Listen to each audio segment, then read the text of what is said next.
Meditations for Every Day in the Year by Bishop Richard Challoner. December 27th. On St. John, Apostle and Evangelist. Consider first upon how many accounts we ought to honor St. John, the beloved disciple of the Son of God, and to glorify God in him for the extraordinary gifts and graces bestowed upon him.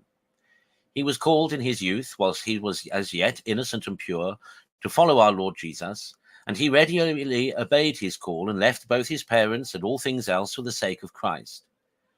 His zeal and fortitude in the cause of his master procured him the name of Boanerges, or a son of thunder. The purity of his soul and body made him a special favourite of his Lord, who therefore admitted him to lean upon his bosom at his last supper, and to draw from that sacred fountain of life the heavenly waters of grace and truth. And on the following day, when he was dying upon the cross, he recommended his Virgin Mother to his care, that she might be his mother, and he might be her son. O blessed saint, great favoured both of Jesus and Mary, introduce us also, by the interest thou hast now in heaven, into some share in their favour, by procuring for us, by thy prayers, the grace to imitate thy purity. Consider, secondly, to what a height St. John was raised by divine grace. He was made an apostle, and one of the chiefest of the apostles, even one of the three that were chosen by our Lord to be witness both of his glory on Mount Tabor and of his ancient agony on Mount Olivet. He was also an evangelist, or writer of the gospel, which none of the other apostles were, except St. Matthew, and amongst the four evangelists is compared to the eagle, which flies high and looks upon the sun with a steadfast eye, because of his sublime beginning, by taking his first flight up to the eternal Word, by whom all things were made, and his following throughout his whole gospel the same sublime course, with his eyes still fixed on this great Sun of Justice and the immense light of his divinity.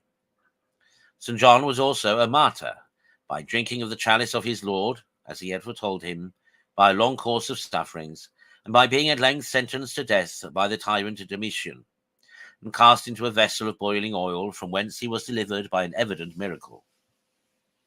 He was a prophet, to whom our Lord revealed an infinity of heavenly secrets and mysteries relating to latter times, which we find recorded in his Apocalypse, written during his banishment in the Isle of Patmos. See then, my soul, how many titles this great saint has to our veneration, but remember at the same time that the veneration which will please him best will be a love and imitation of his virtues. Consider thirdly that the writings of St. John recommend nothing so much as charity and verity, love and truth. These they continually inculcate. Charity, because God is charity. He is all love. He has died for love. Let us therefore love God, saith he, because God first hath loved us. But then this, saith he, is the love of God. This is the charity we owe him, to keep his commandments. And this commandment we have from God. The favourite commandment indeed of the Son of God, that we should love one another. This love for one another all his epistles are full of. They all breathe this sweet odour. With this they join verity or truth, loving in truth, and walking in truth for the sake of truth, which abideth in us, and shall be with us forever. And what is this truth and the life? Such was always the doctrine of St. John. This he perpetually preached, both by word and writing. Such was the spirit of this disciple of love. Conclude to embrace with all thy soul this charity and verity, this love and truth, so much recommended by St. John, or rather by the Spirit of God through him. Keep close to this charity and verity here, and it will abide with thee forever hereafter, and will make thee happy for endless ages.